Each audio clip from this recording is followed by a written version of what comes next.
அப்புறமா வந்து இவங்க ஹோம்மேட் அப்புறம்னாங்க நீங்கள் ஸ்வீட் லெவல்லாம் ஃபஸ்ட்டு கொடுத்தோன்னு எடுத்துக்குன்னு சாப்பிட்ருங்க. அப்புறம் இன்னொன்று கேட்பாங்க, கேட்கலான்னா கலாட்டா பண்ணுங்க, கொடுத்துருவாங்க. பச்சை மிளகானே சொல்ல முடியாத அளவுக்கு போட்டு நாசம் பண்ணியிருக்காங்க அந்த பச்சை மிளகாவை. ஸோ நீங்கள் சாப்பிட்டுட்டு எப்படி இருக்குன்னு சொல்லி நம்ம கூட கமெண்ட் பண்ணலாம். அப்படியே நம்ம சேனலை சப்ஸ்கிரைப் கூட பண்ணலாம். Hi friends, welcome back to Jameer bytes. நம்ம இப்போ எங்கே வந்திருக்கோம் பார்த்தீங்கன்னா, வாழை இலைச்சோறு அப்படின்ற ஒரு ரெஸ்டாரண்ட்டுக்கு வெஜ் மீல் சாப்பிட வந்திருக்கோம். ஏன்னா நான் வெஜ் மீல் சாப்பிட்டு ரொம்ப நாள் ஆச்சு. I feel so happy.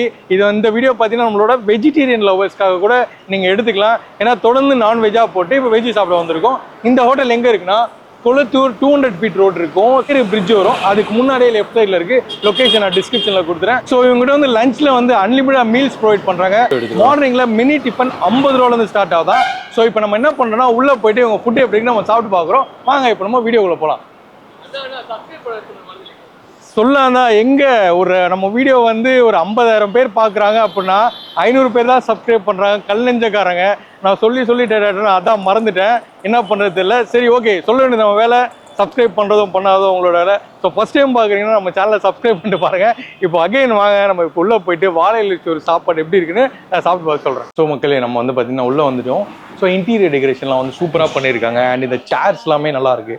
அதில் வந்து பார்த்திங்கன்னா நடுவில் வந்து இந்த மாதிரி ஸ்டோன்ஸ்லாம் வச்சு நல்லா பண்ணியிருக்காங்க. அண்ட் இவங்களோட வாலில் கூட பார்த்தீங்கன்னா லைக் வந்து நல்லா ஒரு ட்ரீ மாதிரி டிசைன், கோல்டன் டிசைனில் வர மாட்டேங்குது, சூப்பராக பண்ணியிருக்காங்க. இன்டீரியர் வந்து நல்லா இருக்குது. ப்ளஸ் வந்து ஏசி டைனிங் ஆக்சுவலி ஏசியில் வந்து நீங்கள் உட்காந்து சாப்பிட்ற மாதிரி இருக்குது. ஸோ இவங்க ஃபுட்டு எப்படி இருக்குன்னு தான் பார்க்கலாம். அதில் இவங்ககிட்ட லஞ்சில் பார்த்தீங்கன்னா ஒன்லி மீல்ஸ் மட்டும்தான் இருக்குது. அதர்வைஸ் வேறு எதுவுமே கிடையாது. Veg meal. So veg meal சாப்பிடணும்னு ஆசைப்படுறவங்க மட்டும் இங்கே வரணும். அடிஷ்னலாக சைடிஷ் அதெல்லாம் எதுவுமே கிடையாது. ஸோ பார்க்கலாம் இவங்க வெஜ் மீல் சாப்பாடு எப்படி இருக்குன்னு சொல்லி. தேங்க்யூ. ஸோ அப்பளம் ஒன்று கொடுத்துருக்காங்க, இல்லை பாயசம் கொடுத்துருக்காங்க, சாம்பார், வத்த குழம்பு, அப்புறம் ரசம், கூட்டு பொரியல், மோர். ஸோ சாப்பாடு வருது. சாப்பாடு கொடுங்க பிரதர். சுட சுட சாப்பாடா? ஸோ கைஸ், நம்ம வந்து இவ்வளோ வெரைட்டிஸோட ரொம்ப நாள் கழிச்சு ஒரு வெஜிடேரியன் மீல் சாப்பிட போகிறோம். Excuse me. எஸ் சார், சொல்லுங்க. ஒரு விஷயம் உங்க ரிஜிஸ்டர் பண்ணுறேன். ஒரு நிமிஷம். சார் தான் வந்து ஆக்சுவலி வந்து ரெஸ்டாரண்ட் ஓனர். ஆக்சுவலி சொல்லுங்கள் சார். நீங்கள் இப்போ இந்த சாப்பிட்ற சாப்பாட்டில் வந்துட்டு நம்ம சோடா மாவை மிக்ஸ் பண்ணுறதே கிடையாது. Okay sir. அண்ட் எந்த ஃபுட்லையுமே அஜினமோட்டோ முதற்கொண்டு எதுவுமே நாங்கள் மிக்ஸ் பண்ணுறது இல்லை. Okay sir. ஈவன் அப்பளம் முதற்கொண்டு ஹோம்மேடு தான் நம்ம யூஸ் பண்ணுறோம். அப்பளமே ஹோம்மேடா? ஹோம்மேடு தான். நீங்களே செய்கிறதா? ஆமாம், ஹோம்மேட் தான் யூஸ் பண்ணுறோம். அண்ட் வந்து அந்த சாப்பிட்ற வெரைட்டியும் வந்து குழம்பெல்லாம் வந்து டெய்லி ஒரு வெரைட்டி நம்ம யூஸ் பண்ணுறோம். அதுலேயும் வந்து அந்த காரக்குழம்பு ஸ்பெசிஃபைடாக சொல்லணும்னா தூதுவளை காரக்குழம்பு. காரக்குழம்பு தூதுவளை காரக்குழம்பு இன்னைக்கியா? இல்லை இன்னைக்கு இல்லை. ஓகே. ஜென்ரலாக டெய்லி மெனு மாறிக்கிட்டே இருக்கும். அந்த காரக்குழம்புல மெனு மாறிக்கிட்டே. இன்னைக்கு வந்துட்டு கத்திரிக்காய் பூண்டு காரக்குழம்பு வச்சிருக்கோம். சூப்பர். நாளைக்கு தூதுவளை போடுவோம். ஓகே. அதுக்கு அடுத்து மறுநாள் வந்து பாத்தீங்கன்னா முடக்கத்தான் போடுவோம். சோ அந்த குழம்புலயே வெரைட்டியா இருக்கும். அந்த இதுவும் மாறிக்கிட்டே இருக்கும். ஒண்ணு தூதுவளை ரசம், நாளைக்கு எப்படி இருக்கும்? நாளைக்கு வந்து தக்காளி ரசம் வரும், இல்ல மல்லி ரசம் போடுவோம். சாம்பார் பாத்தீங்கன்னா ஒரு நாளைக்கு முள்ளங்கி சாம்பார், ஒரு நாளைக்கு வெண்டைக்காய் சாம்பார், ஒரு நாளைக்கு வந்துட்டு முருங்காய் கத்திரிக்காய் சாம்பார். இதுவும் மாறிக்கிட்டே இருக்கும். ஒரே டிஷ் வந்து கண்டினியூ ஆகவே ஆகாது. வேற ஸ்வீட்ல ஏதாவது கண்டினியூ மாத்துவீங்களா? ஸ்வீட்டும் மாத்திக்கிட்டே இருக்கும். ஃபுல்லா மாறிக்கிட்டே தான். இன்னைக்கு சாப்பிடுறது நாளைக்கு வராது, இன்னைக்கு சாப்பிடுறது நாளைக்கு வராது. ஐயோ, அப்போ வராது. பொரியல் முதற்கொண்டு எல்லாமே பார்க்கலாம். இந்த ரெண்டு டிஷ்ஷஸ்ல மட்டும் தான் அந்த ஹெர்பல் இல்லையா? ஓகே. சோ நான் சாப்பிட்டு பார்க்கறேன். Okay, thank you. ஸோ கைஸ், அவங்க சொன்ன மாதிரி வந்து இன்னைக்கு நான் சாப்பிட்ற சாப்பாடு திரும்ப எப்போ கிடைக்கும்னு தெரியாது. ஸோ நம்ம இன்னைக்கு வந்து சாம்பாரோட ஸ்டார்ட் பண்ணுவோம். சாம்பாரில் நமக்கு வந்து முள்ளங்கி சாம்பார். சாம்பாரோட கன்சிஸ்டன்சி வந்து ரொம்ப நல்லா திக்காக கொடுத்துருக்காங்க போய். ஸோ எப்பவுமே வந்து ரெகுலராக வந்து சாம்பாரில் வந்து முள்ளங்கி சாம்பார் வந்து வராது. அந்த சின்ன வெங்காயம் போட்டு ஒரு சாம்பார் கொடுப்பாங்க. பட் முள்ளங்கி சாம்பார் ரொம்ப நாள் கழிச்சு சாப்பிட்றேன். ஒரு டிஃப்ரெண்டான ஃப்ளேவர் இருக்குது. உப்பு மட்டும் தான் கொஞ்சம் கம்மி. கொஞ்சம் உப்பு கொடுக்குறீங்களா? ஸோ மோஸ்ட்லி வந்து நான் ஏதாவது ஒரு ஹிந்து ஸ்வீட்டுக்கு சாப்பிட போனாலுமே உப்பு கொஞ்சம் கம்மியாக தான் போடுவாங்க எல்லாத்துலேயுமே. நம்ம வேணும்னா நம்ம அடிஷனலாக ஆட் பண்ணிக்கலாம் அந்த மாதிரி. Thank you brother. ஸோ உப்பு மட்டும் லைட்டாக கம்மியாக இருக்குது, எனக்கு கம்மியாக இருக்குது. ஸோ உப்பு கம்மியாக சாப்பிட்றவங்களுக்கு கரெக்டாக இருக்கும், ஏன்னா கொஞ்சம் கம்மியாக இருக்குது. பட் இதோட கன்சிஸ்டன்சியும் அந்த மசாலா ஃப்ளேவரும் சூப்பராக இருக்குது. மெயினாக அந்த வந்து முள்ளங்கி ஃப்ளேவர் பயங்கரமாக டாமினேட் பண்ணுது. எப்படி அந்த சின்ன வெங்காயத்தில் வந்து முருங்கைக்காய் போட்டு ஒரு வெங்காயம் சாம்பார் செய்வாங்கல்ல, அது எப்படி அந்த முருங்கைக்காய் குழம்பு டாமினேட் ஆகுமோ அதே மாதிரி இது வந்து அந்த முள்ளங்கி ஃப்ளேவர் நல்லா டாமினேட் ஆகுது. பட் எனக்கு ஒரு முள்ளங்கி பீஸ் கூட வரல. அப்புறமா ஓனர்கிட்ட பேசிக்கலாம். பட் இது ஸ்டில் சூப்பராக இருக்குது. இது சாம்பார் வந்து நல்லா இருக்குது. அதுக்கு வந்து ஒரு ஹெர்பல், அவர் சொன்ன மாதிரி ஒரு ஹெர்பல் டீக்காக இருக்குது போல இருக்குது இந்த சாம்பார். அப்புறமா வந்து இவங்க ஹோம்மேட் அப்புறம்னாங்க, அதை பிச்சு அதே சாப்பிட்டு போவோம். ஹோம்மேட் அப்பளத்துக்கும் நார்மலாக இருக்க அப்பளத்துக்கும் என்ன வித்தியாசம்னு பார்க்கலாம்.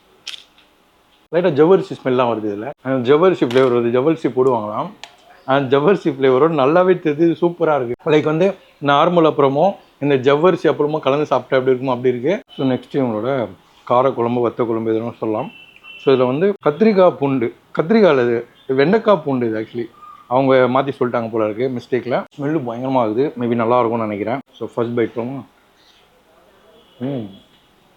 பாருங்கடா செம்ம. என்ன மேட்டர்னா இந்த மாதிரி வத்த குழம்பு செய்யும்போது இந்த வெண்டைக்காய் வந்து நல்லா வந்து அதை ஃப்ரை பண்ணிடுவாங்க. நான் ஒரு கல்யாணத்தில் சாப்பிட்ருக்கேன், அவங்ககிட்ட கேட்கும்போது சொன்னாங்க. ஸோ நல்லா ஃப்ரை பண்ணி அதை வெல் குக் பண்ணி அதுக்கப்புறம் இதில் இன்க்ரீடியன்ஸ்லாம் போட்டு பண்ணாங்கன்னா அந்த வத்த குழம்போ கார குழம்போ அது டேஸ்ட்டு சூப்பராக இருக்கணுவாங்க. அதே மாதிரி இதில் வந்து அந்த வெண்டைக்காய் நல்லா வந்து குக் பண்ணி அதுக்கப்புறம் இந்த குழம்பு செஞ்சுருக்காங்க. நல்லா இருக்கும். ரொம்ப நாள் கழிச்சு ஒரு வத்த குழம்பு சாப்பிட்றேன். காரக்குழம்பு வத்த குழம்பு எப்படின்னா எடுத்துக்கலாம். ஸோ இந்த மீல்ஸ் வந்து நான் ஆல்ரெடி சொன்ன மாதிரி வந்து அன்லிமிட்டெட் மீல்ஸு. ஸோ கம்மியாகனா கூட நீங்கள் கம்மியாக சாப்பிட்டுக்கலாம். இதோட ப்ரைஸஸ் அப்படின்னு பார்க்கும்போது 120 rupees, 120 ரூபா. ஸோ பொரியலை பார்த்தீங்கன்னா பீட்ரூட் பொரியல். இது எப்படின்னா கொட்டுறேன் பாருங்கள். இதில் வந்து பச்சை மிளகா போட்டு பொழந்து கட்டியிருக்காங்க இவங்க. பச்சை மிளகா பார்த்தீங்களா, பச்சை மிளகானே சொல்ல முடியாத அளவுக்கு போட்டு நாசம் பண்ணியிருக்காங்க அந்த பச்சை மிளகாவை. அப்புறம் வந்து சில இதில் பருப்புலாம் போட்டிருக்காங்க. அந்த பச்சை மிளகா சாப்பிட்றோம். பச்சை மிளகா நல்லா அது மாதிரி குக் பண்ணியிருந்தா காரமே தெரியாது. ஸோ அப்படி தான் சாப்பிட்றோம். பீட்ரூட் பொரியல், பீட்ரூட்டும் நல்லா குக் பண்ணுங்க. பீட்ரூட் அந்த பச்சை ஸ்மெல் தெரியாத அளவுக்கு குக் பண்ணியிருக்காங்க. அந்த பச்சை மிளகா நடுவில் வந்துட்டு போகுது. குட்டியாக தான் போட்டாங்க, பட் ஸ்டில் அது நான் ஃபர்ஸ்ட் பைட்லேயே வந்துருச்சு. Flavour, I love that flavour. பச்சை மிளகா ஃப்ளேவர் நல்லா இருக்குது. நெக்ஸ்ட்டு வந்து நம்ம ரசத்துக்கு போகிறது மாதிரி அந்த கூட்டும் நம்ம ட்ரை பண்ணிடுவோம். ஸோ கூட்டு இது என்ன பொடலங்காவா என்ன காயின்னு தெரில, பருப்பு போட்டிருக்காங்க. மேபி பொடலங்காய், மோஸ்ட்லி பொடலங்காய் தான் இருக்கும்.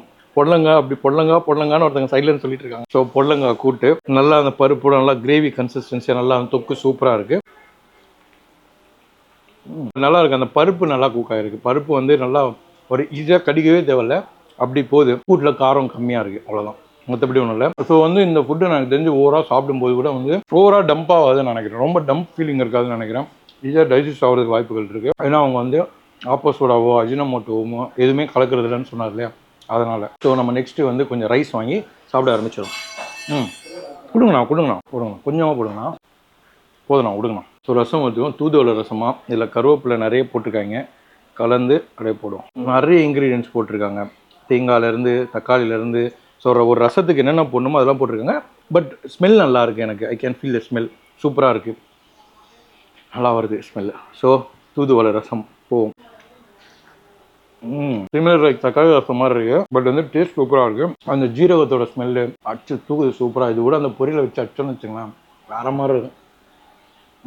ஸோ 12:30 மணிலேருந்து எங்கள் டைமிங் ஸ்டார்ட் ஆகிடும். ஹோட்டல் நான் வரும்போது கும்பலாக இருந்தது, இப்போ ஆள் வரல யாருமே நிறைய. ஸோ நிறைய வந்து கொஞ்சம் வந்து ஒர்க்கிங் பிரச்சனைலாம் இருக்குங்க, ரோடு மெட்ரோ பிரச்சனைலாம்.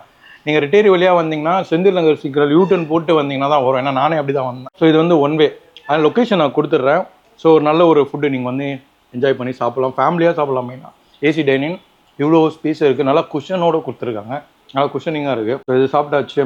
மூர்லேயும் கொஞ்சம் கருவேப்பிலை விழுந்துச்சா போட்டிருக்காங்களான்னு தெரியல. ஒன்று வந்து டெக்கரேஷனுக்காக வச்சா மாதிரியே இருக்குது மோர். ஏன்பா எல்லாத்துலேயும் கொஞ்சம் உப்பு போடுங்கப்பா, ஏன்பா இப்படி பண்ணுறீங்க? உப்பு எல்லாத்துலேயும் கம்மியாக இருக்குங்க, நீங்கள் வந்தால் புட்டு சாப்பிட்ற மாதிரி இருக்கும் போல இருக்குது. மோர் நல்லா ஃப்ரெஷ்ஷாக இருக்குது. உப்பு போட்டு குடிச்சா மாதிரி அந்த மோரோட அந்த ஸ்ட்ரக்சர், அந்த ஃப்ளேவரே வருது. ஸோ பாயாசம், இது பாயாசமா இல்லை வந்து கேசரியான்னு தெரில. ஸோ இது கொஞ்சம் வந்து ஸ்பூன் தான் நல்லாயிருக்கும், ஸ்பூன் கொஞ்சம் கொடுங்க. ஸோ இது சாப்பிடுவோம். இதில் பாருங்கள் முந்திரிலாம் போட்டிருக்காங்க, ஏலக்காய் போட்டிருக்காங்க, ஒரு ஸ்வீட்டில் என்னென்ன போடணுமோ அதெல்லாம் போட்டிருக்காங்க போல இருக்குது. சாப்பிடுவோம். அது இதுவும் ஒரு டம்ளர் கொஞ்சம் எக்ஸ்ட்ரா கொடுத்தீங்கன்னா நல்லாயிருக்கும். நல்லா இருக்குது. நீங்கள் ஸ்வீட்டில் வரலாம் ஃபஸ்ட்டு கொடுத்தோன்னே டக்குன்னு சாப்பிட்ருங்க. அப்புறம் இன்னொன்று கேட்பாங்க, கேட்கலான்னா கலாட்டா பண்ணுங்கள், கொடுத்துருவாங்க. சூப்பராக இருக்குது. லைட்டாக வார்மாக இருக்குது, சூடாக கொடுத்தாங்க. பட் நம்ம இதெல்லாம் முடிச்சு லாஸ்ட்டாக சாப்பிடும்போது ஆயிடுச்சு, சூப்பராக இருக்குது. பட் கொஞ்சம் சூடாக சாப்பிட்டா நல்லாயிருக்கும். ஸோ நான் என்ன பண்ணேன்னா அவர் கொடுக்குற எக்ஸ்ட்ரா ஒரு கப்பில் சாப்பிட்டு முடிச்சுட்டு வெளியே வந்து ஃபைனலாக ஒரு க்ளோசிங் கொடுத்துறேன். ஒரு 5 minutes வெயிட் பண்ணுங்கள். ஸோ கைஸ், நம்ம வந்து இங்கே வந்த வேலை முடிஞ்சது. சாப்பாடு நல்லா இருக்குது. ஆக்சுவலி வந்து எல்லாமே வந்து கொஞ்சம் டிஃப்ரெண்ட்டாக இருந்தது. ஒரு வெஜ்ஜிலேயே வந்து கொஞ்சம் டிஃப்ரெண்டான வெஜிடேரியன். இந்த ரசம்னு சொன்னாங்களே, ரசமாக இருக்கட்டும், அவங்க வத்த குழம்போ காரக்குழம்போ சூப்பராக இருந்தது. அண்ட் அந்த முள்ளங்கி சாம்பார் இருக்கு இல்லையா, அதில் முள்ளங்கி ஃப்ளேவர் டாமினேட் பண்ணி நல்லா கன்சிஸ்டன்சி திக்காக சூப்பராக கொடுத்துருந்தாங்க. ஸோ எனக்கு ஓவராலாக சாப்பாடு பார்த்தீங்கன்னா ஓகேவாக தான் இருந்தது. அந்த அவங்க கொடுத்த அந்த பீட்ரூட் பொரியெல்லாம் கூட வேறு மாதிரி இருக்குது. ஸோ நீங்கள் ஒரு வெஜ்ஜில் ஒரு நல்ல ஒரு நீட் அண்ட் க்ளீனாக ஒரு சுத்தமாக வந்து நல்ல ஒரு சாப்பாடு சாப்பிடணும், ஒரு நல்ல ஒரு வெஜ் ஃபுட்டு சாப்பிடணும் அப்படின்னு ஆசைப்பட்டீங்கன்னா இந்த வந்து வாழை இலை சோறுக்கு நீங்கள் வரலாம். ஸோ அதுவும் இல்லாமல் அன்லிமிட்டடாக சாப்பிட்லாம். ஸோ நீங்கள் சாப்பிட்டுட்டு எப்படி இருக்குன்னு சொல்லி நம்ம கூட கமெண்ட் பண்ணலாம். அப்படியே நம்ம சேனலை சப்ஸ்கிரைப் கூட பண்ணலாம். இந்த வீடியோ பிடிச்சா லைக் கமெண்ட் பண்ணுங்கள். மறக்காமல் உங்கள் வெஜிடேரியன் ஃப்ரெண்டுக்கு இந்த வீடியோ ஷேர் பண்ணிடுங்க. நான் சீக்கிரமாக இன்னொரு வீடியோவில் மீட் பண்ணுறேன். Until then tata by.